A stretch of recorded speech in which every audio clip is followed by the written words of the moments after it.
Viabilità interna, una spina nel fianco delle amministrazioni comunali, smottamenti, frane, buche, avvallamenti, strade dissestate, quasi impercorribili, uno scenario desolante e devastante, determinato dalle risorse insufficienti in dotazione all'ex provincia per garantire l'ordinaria manutenzione, ma anche dalle recenti e eccezionali ondate di maltempo che si sono abbattute nel territorio e per i sindaci spinti, sollecitati dalle rispettive comunità che vivono quotidianamente i disagi, sono dolori. Nei giorni scorsi c'era stato un vertice ad Agrigento, convocato dal prefetto Nicola Diomede, alla presenza dei tecnici dell'ANAS e dei rappresentanti del Libero Consorzio. Ieri i riflettori si sono accesi a Palermo per un incontro nella sede della Protezione Civile regionale, presente il direttore Calogero Foti, per fare il punto sull'emergenza. I primi cittadini hanno lanciato l'ennesimo grido d'allarme, denunciando lo stato precario e pietoso in cui versano le strade interne. Molti collegamenti infatti nella zona della montagna sono andati in tilt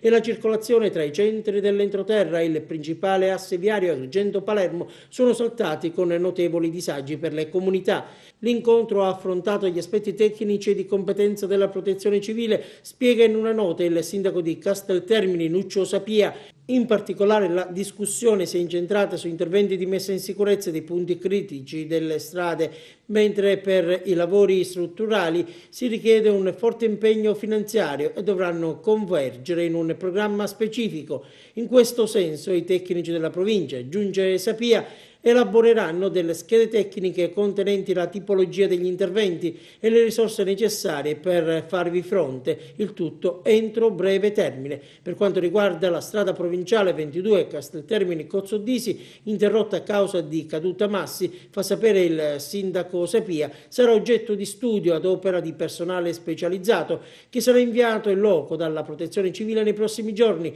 per stabilire gli interventi minimali ed indispensabili da effettuare con urgenza per poter mettere in sicurezza prima e riaprire poi l'importante arteria.